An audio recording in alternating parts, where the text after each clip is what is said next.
तो good morning guys, कैसे हो आप सब। तो आज केदारनाथ में हमारा दूसरा दिन है। तो अब हम क्या करने वाले हैं, कहाँ हो रही है गाड़ियों की पार्किंग, क्योंकि गाड़ी आगे तक जाती नहीं है और सारी गाड़ियाँ यही हो जाएंगी। उसके बाद हम यहाँ से खच्चर करेंगे, जो भी घोड़ा खच्चर जो भी बोलते हैं, जो कि हमें नहीं करना था, पर हमारी अब ये मजबूरी है क्योंकि हमें हेलीकॉप्टर की मौसम इतना ज़्यादा ख़राब है कि 3 दिन तक चॉपर मना कर दिए हैं। तो मौसम ख़राब होने की वजह से हमें अब खुद ही खच्चर से जाना पड़ेगा। बट मुझे बिल्कुल मन नहीं था खच्चर से जाने। चुके हैं सब रेडी निकलने के लिए, अब बस खच्चर करने हैं, फिर देखते हैं क्या होता है। तो जय महाकाल, और हम शुरू करते हैं यहाँ से अपनी यात्रा। यहाँ हो रहा है एक फैमिली फ़ोटो।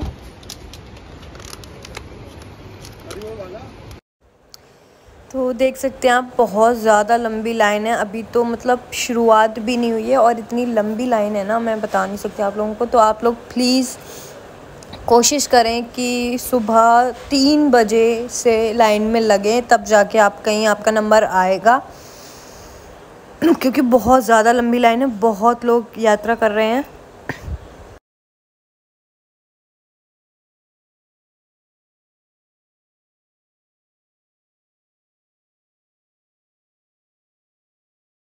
अब हम यहाँ से गाड़ी में जाने वाले हैं और फिर वहाँ से खच्चर करेंगे। चलो देख। तो आपने देखा होगा यहाँ पे बोर्ड पे 16 किलोमीटर लिखा है। असल में जो चढ़ाई है ना, वो पूरी 22 किलोमीटर की है केदारनाथ मंदिर की।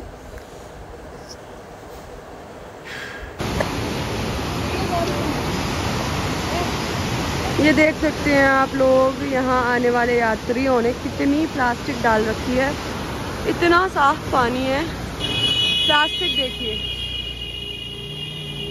चलिए चलिए चलिए। मौसम ये है, तो मेरी तो यही रिक्वेस्ट है कि आप जो भी खाए पिए अपने साथ एक बैग कैरी करके रखें, जिसमें आप उस वक्त खा के रख सकें, और फिर कहीं डस्टबिन देके उसमें डाल दो। प्लीज़ यहाँ गंदा मत करो, ये स्वर्ग है यार।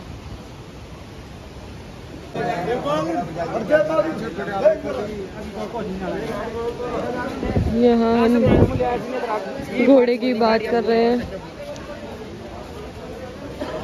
कोई मतलब नहीं।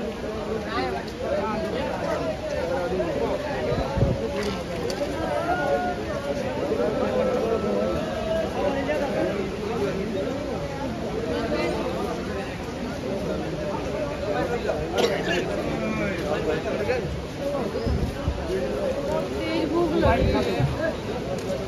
क्या भूख लग रही है? खा लो। खाएंगे। खा लो। क्या कहती हो तुम, पैदल चल सकती हो? क्यों? बहुत ज़्यादा कठिन है और मतलब खड़ी खड़ी रास्ता है, तो नहीं चढ़ सकते कोई भी यार। ये देखो, यहाँ लिखा है श्री केदारनाथ वापस गौरीकुंड उसी दिन, तो 32 किलोमीटर चलना पड़ेगा।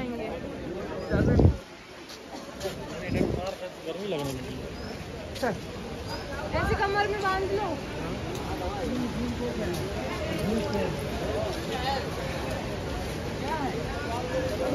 हाँ भाई, वैसे तो आपने कई बार यात्रा की है, पर इस बार का एक्सपीरियंस आपको कैसा लग रहा है? अभी लिया कहाँ है एक्सपीरियंस? नया है नया है, वाकई में नया है, और डर भी बहुत लग रहा है। क्योंकि जो यहाँ बाढ़ आई थी उसकी वजह से। ओह माय गॉड। तो चलो यहाँ हम थोड़ा सा ब्रेकफास्ट लेते हैं, उसके बाद हम लोग यात्रा के लिए निकलते हैं। तो सबसे ज़रूरी बात जो मैं आपको बताने जा रही हूँ वो ये है कि जो भी यहाँ चढ़ाई करते हैं, चाहे पैदल करते हैं, चाहे खच्चर से करते हैं, चाहे हेलीकॉप्टर से ही क्यों ना करते हो, प्लीज़ अपने साथ एक जोड़ी एक्स्ट्रा कपड़े जरूर लाएं। ये हमारे यहाँ है चाय, और ये हैं ब्रेड पकोड़े, और अभी 5 मैगी और मंगाए हैं।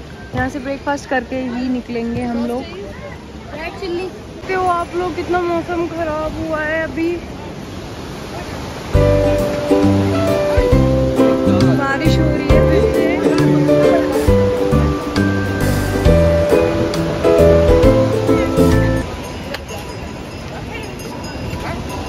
So guys, हम लोग अभी खच्चर लेने वाले हैं, अभी तक लिया नहीं है क्योंकि बहुत हालत ख़राब है यहाँ तो।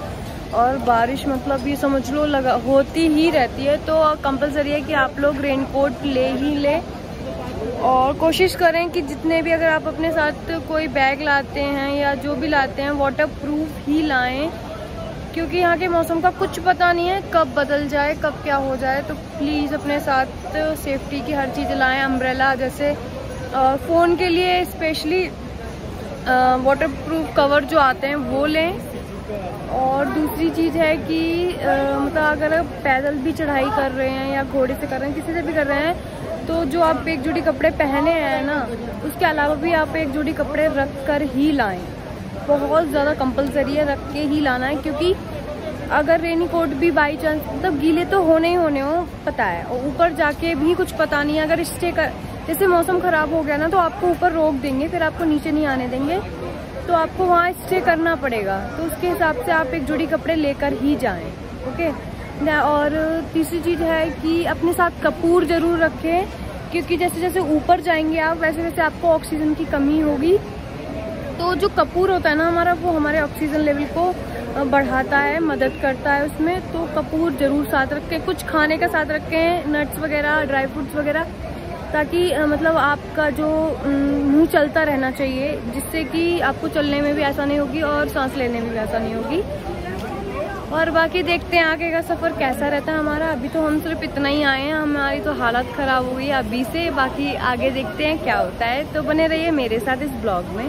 मुझे जो खच्चर मिल चुका है, और मेरे खच्चर का जो ड्राइवर है वो है ये बुद्धि सिंह नाम है इनका। देखते हैं कहाँ है बुद्धि सिंह। सबने पहन लिए रेनी कोट क्योंकि होने मतलब हो रही है अभी तो बहुत कम है, बट बहुत ज़्यादा भी हो जाती है। तीनों आ जाओ। हेलो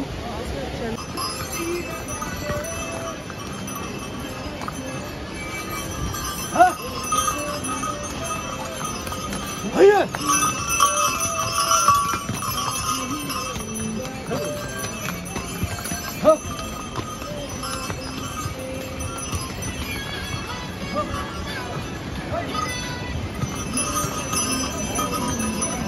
आपको पता है क्या पता है? ये पता है कि अब जा रहे हैं केदारनाथ। जय शंभू।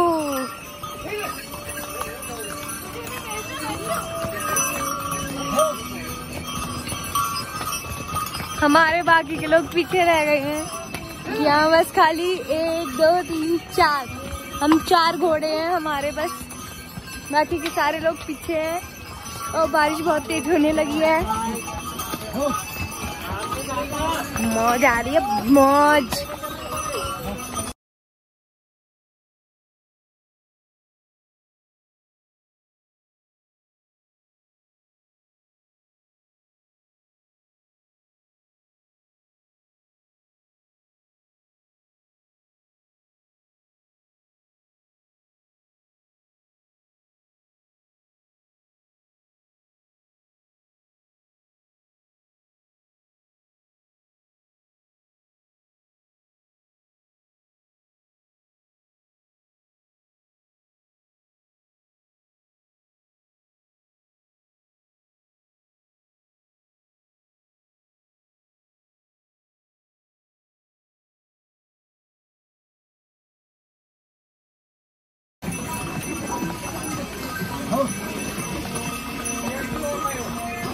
मैंने बोला था ना एक कपड़े लेके आना, नहीं आप 2-4 जोड़ी कपड़े रख के लाना।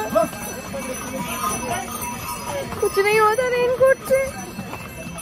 ये देखो इतना बस ढका हुआ है, बाकी सब गीला हो रहा है।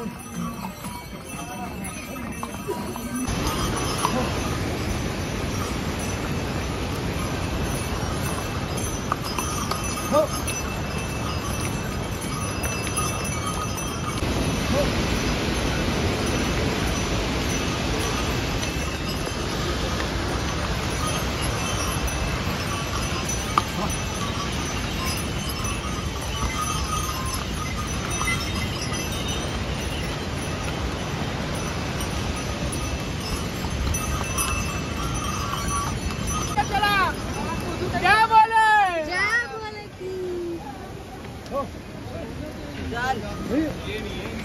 सिंगल घोड़े निकलेंगे भाई, रास्ता छोटा है।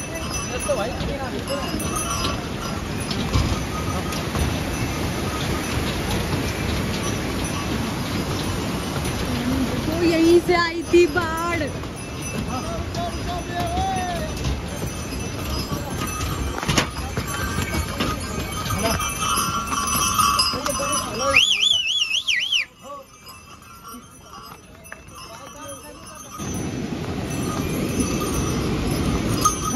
ओ भाई फोन का बड़ा डर लग रहा है।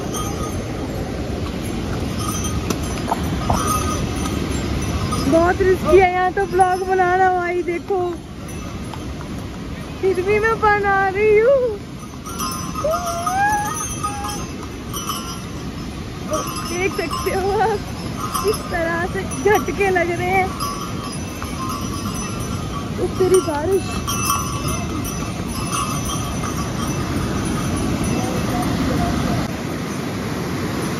ये वही जगह है, वही नदी है जहाँ से बाढ़ आई थी।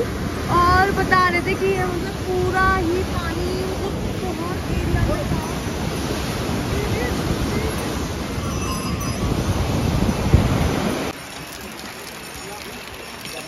कोई फायदा नहीं है रेनीकोट का, सब गीले।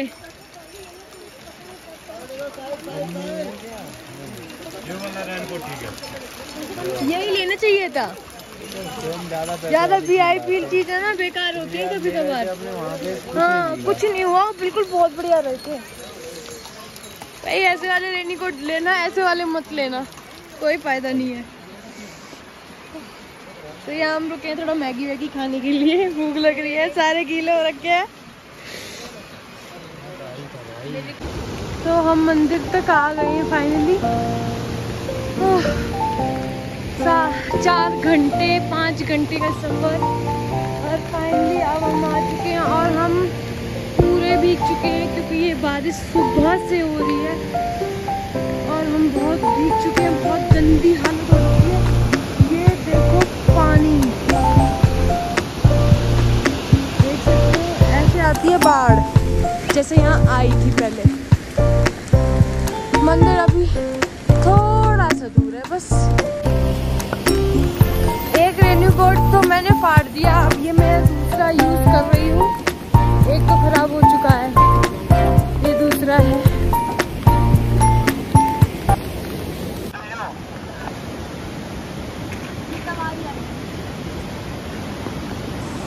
बाढ़ में ये सब तबाही हुई थी, ये अभी तक तबाही हुई है। देखो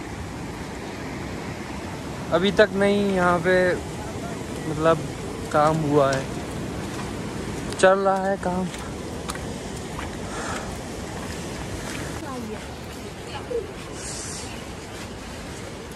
जय हो शंकरा। एनर्जी देखो अब वापस आ चुकी है।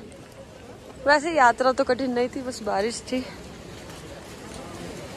फाइनली हम आ गए हैं केदारनाथ। अरे भाई इसकी एनर्जी से अब मैं एनर्जी आ गई। पसीना, बारिश सब बहा दिया है। मान नहीं सकते हो, नए कपड़े पहन के आए थे, सब भीग गए हैं।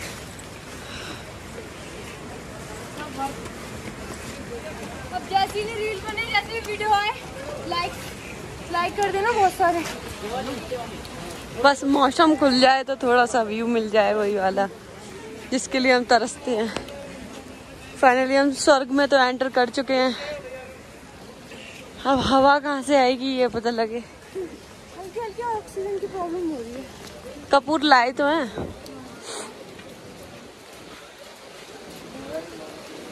ऑक्सीजन की कमी कैसे हो सकती है जब इतने पहाड़ हैं हरे भरे।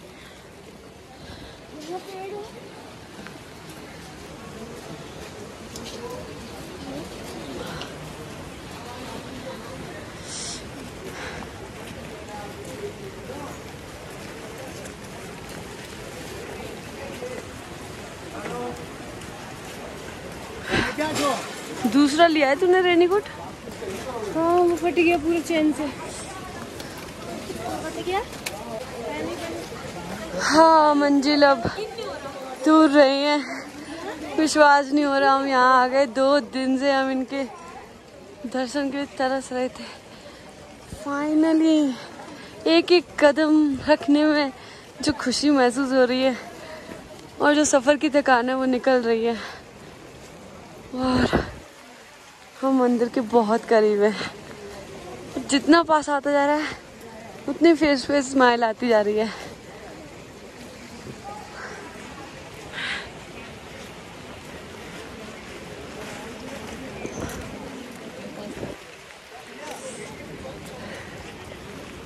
क्या ही बोले, भोले बाबा भी निराले हैं, कहाँ कहाँ आकर बैठ जाते हैं। लेकिन हम जैसे वक्त और जितने आए हुए वक्त नहीं छोड़ते, वहाँ भी पहुँच जाते हैं। जय श्री केदारनाथ। आंखों पर विश्वास नहीं हो रहा कि ये हम अपनी आंखों से मंजर देख रहे हैं। सच में हम बहुत लकी हैं कि हम इस मंजर को देख पा रहे हैं।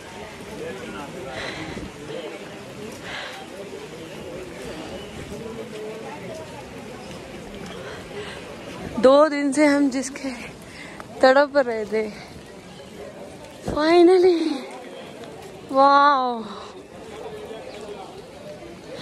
जय हो शंकरा, आदिदेव शंकरा।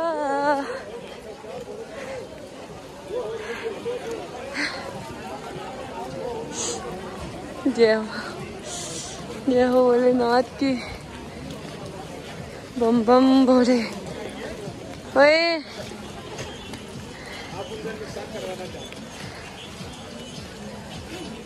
जय श्री केदार। क्या सच में हम यहाँ हैं? और क्या सच में हम यहाँ हैं? यहाँ की सब कुछ एकदम वर्थ हो जाता है, सारे स्ट्रगल। सच में जैसे इस मंदिर को देखो सुकून मिलता है। क्या यही है हमारे महादेव? हाँ जी, हम ढूंढ रहे थे। हाँ जी, हाँ जी, यही है, यहीं बैठे हैं। घंटियों की आवाज सुनाई दे रही है। कल हम लाइव देख रहे थे, इनके करीब होते हुए भी लाइव देख रहे थे।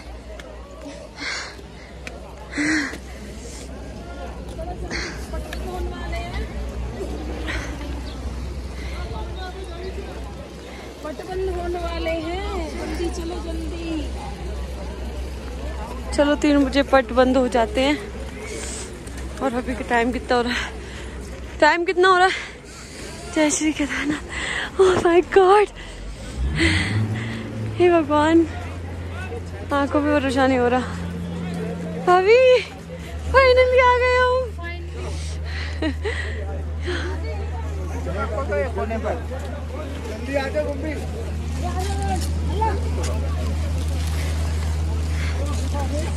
बैग भी यहीं रखना, सब दी जाती।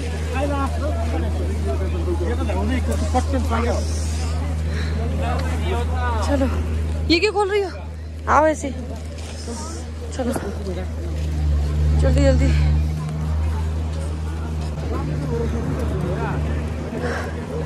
मंदिर की तरफ जा रहे हैं दर्शन के लिए। चलिए नीचे देख के चलो। ये देखिए नंदी बाबा। जय हो कहो, जय हो भोलेनाथ की, जय हो भोलेनाथ की। नंदी बाबा की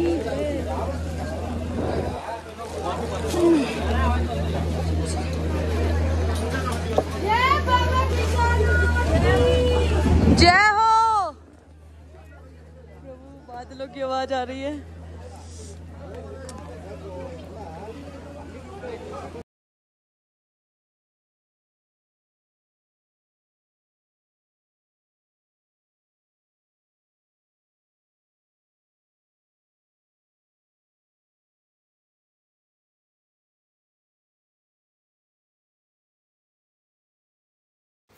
तो ये है मंदिर का कुछ अंदर का दृश्य जो आपको देखने को मिल रहा होगा। वैसे यहाँ इसके आगे ना कैमरा अलाउड नहीं था, तो मैं भी वो सब करना नहीं चाहती थी, इसलिए मैंने भी कैमरा बंद कर दिया। हम भी आ गए हर हर महादेव। ये है केदारनाथ मंदिर। और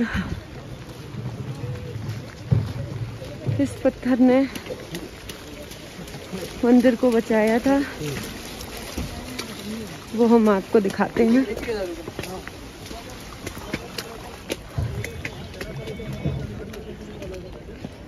बाढ़ आई थी वहां से।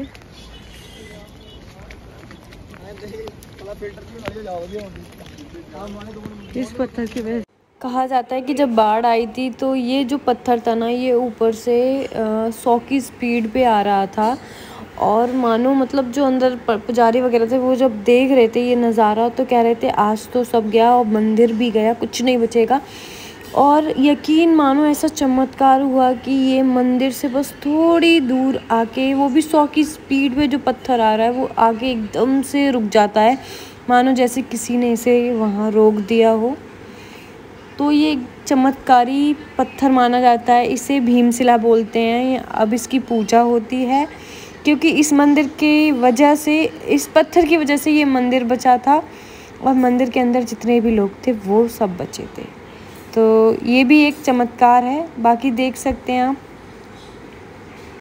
मतलब यहाँ आके सुकून जो होता है ना, स्वर्ग जिसे बोलते हैं, सच में ये स्वर्ग का एहसास कराता है।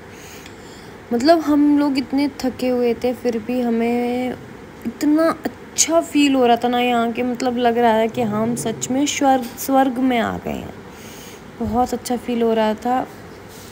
बट एक डर जो बैठ जाता है ना, जैसे 2013 में जो बाढ़ आई थी जिसकी वजह से मतलब उसका अभी भी शेष जो हैं वो अभी तक यहाँ है। मतलब कई जगह ऐसी हैं जो डिस्ट्रॉय हुई हैं, वो अभी तक रिकवर नहीं हुई हैं। बाकी बहुत सी जगह यहाँ देखिए, ये यहाँ लोग शिवलिंग बनाते हैं और अपनी मन्नतें मांगते हैं। देखिए यहाँ पूरे में यही बना हुआ है, ये लोग भी बना रहे थे। तो बस यही है, बाकी सब बहुत अच्छा है। ये तो कैसा लगा आपको मेरा ये ब्लॉग, कमेंट बॉक्स में ज़रूर बताना। मैंने जितना हो सका वो उतना दिखाने की कोशिश की है। बाकी बारिश की वजह से बहुत हालत ख़राब थी तो हमें वापसी भी जाना था, इसलिए thank you so much guys. नमस्कार दोस्तों, स्वागत है आपका मेरे इस ब्लॉग में, यानी कि वर्सूस ब्लॉग में। आपको जैसे कि आपको पता है कि अभी हम केदारनाथ होके आए हैं, तो उसके बारे में मुझे कुछ आपसे ज़रूरी बात करनी थी। मतलब कुछ ज़रूरी, बहुत ज़रूरी था जो बताना था। मुझे बताना था कि जैसे हम लोग वहाँ खच्चर करते हैं तो वहाँ एक पर्ची कटती है। अगर आपने अगर जो भी यात्रा की हो, जिसने भी की हो, उसको पता होगा कि वहाँ एक पर्ची कटती है। बहुत से लोग नहीं कटवाते हैं, बट वो जो पर्ची होती है ना, वो बहुत ज़रूरी होती है, उसे कटवाना चाहिए। पर्ची इसलिए भी ज़रूरी है क्योंकि वो हमारी एक आइडेंटिटी होती है। जैसे कि अगर हमने पर्ची कटवाई है तो हमें अगर कहीं रास्ते में कुछ भी प्रॉब्लम होती है या कुछ, तो हम उसे पुलिस को दिखा सके और पुलिस हमारी हेल्प कर सके। तो जो मैं बता देती हूँ, हमारे साथ हुआ था कि हमारा जो खच्चर, हमारे 10 खच्चर थे, तो बाकी सब तो सही सलामत, हमारे 8 खच्चर आ चुके थे नीचे जब हमने यात्रा करी थी। जब हम वापसी लौट के आ रहे थे, मम्मी और पापा का जो खच्चर था वो बहुत ऊपर था क्योंकि उनको थोड़ा स्लो ला रहे थे, क्योंकि पापा और मम्मी दोनों को प्रॉब्लम होती है, धच्चियाँ लगती हैं। तो पापा का जो खच्चर वाला था वो उनको मतलब बहुत ही ज़्यादा हैरेस, मतलब कहते हैं धमकी दे रहा था उनको कि मैं 1700 रुपये लूँगा, कि मैं 1900 रुपये लूँगा, देख लेना आपको इतने ही देने पड़ेंगे, वरना देख लेना खाई में गिरा दूंगा आपका घोड़ा। मेरा तो कुछ है ही नहीं और हमने पर्ची भी नहीं कटवाई है, तो मेरा तो कुछ, मुझे तो कोई पकड़ नहीं पाएगा, ना मेरा कोई प्रूफ है। देख लेना सर, आपका घोड़ा नीचे चला गया तो मेरी कोई गारंटी नहीं है। मतलब ऐसे पूरी रास्ता उनको धमकाते हुए लाया था। और आप तो जानते ही हैं कि मतलब वहाँ का ऐसा ही माहौल है, कि माहौल ऐसा भी है क्योंकि एक दिन पहले की बात है, हमने जब यात्रा की थी उससे एक दिन के पहले की बात है। एक फैमिली आई हुई थी, फैमिली में हस्बैंड वाइफ और उनका बच्चा था, जो 5 साल का बच्चा था। उसको किसी पैसे की बहस की वजह से जो पालकी वाला था ना, उसने उसको खाई में गिरा दिया था बच्चे को। बच्चे की डेथ हो गई थी और मतलब उनका कुछ नहीं जाता, उनको कुछ था, उनके अंदर कुछ इम्यूनिटी नहीं होती है, वो फेंक देते हैं। और उसने फेंक भी दिया। 2 दिन बाद 3 दिन बाद मतलब उसकी जो माँ थी, उसने बहुत ढूंढा, नहीं मिला। उसने पुलिस वाले को कंप्लेंट की, पुलिस वाले ने बोला आपने पर्ची कटाई थी। उन्होंने पर्ची नहीं कटाई थी, इसलिए वो खच्चर वाला मिला नहीं। तो आप सोच सकते हैं मतलब हमारे लिए पर्ची कितनी ज़रूरी है, ठीक है। तो पर्ची कटाएं। और यार 100 या 200 रुपए की तो बात होती है, पर्ची कटाएं। वो लोग खच्चर वाले आपको मना भी करेंगे कि नहीं हम आपको इतना डिस्काउंट करेंगे, आप मतलब पर्ची मत कटाओ, क्योंकि उसका फायदा ये होता है कि उन्हें ना सरकार को टैक्स नहीं देना पड़ता है, उनका टैक्स बच जाता है जो कि वो अपनी पॉकेट में रखते हैं। तो प्लीज पर्ची जरूर कटाएं, बस इतनी सी बात है, क्योंकि एक बच्चे की जान चली गई थी उस एक पर्ची के पीछे। अगर वो पर्ची होती तो आज उस बच्चे को इंसाफ मिल जाता। ये वीडियो बहुत वायरल है, आप लोग देख सकते हैं गूगल पे जाके। तो यही मेरे पापा के साथ हुआ था, उन्होंने ऐसे ऐसे धमकियां दी थी। जब पापा ने नीचे आके पुलिस वालों को कंप्लेंट की है तब उसे पकड़ा और उसको अरेस्ट किया। तो बस मेरा इतना निवेदन है कि आप लोग प्लीज पर्ची कटवाएं। Thank you so much.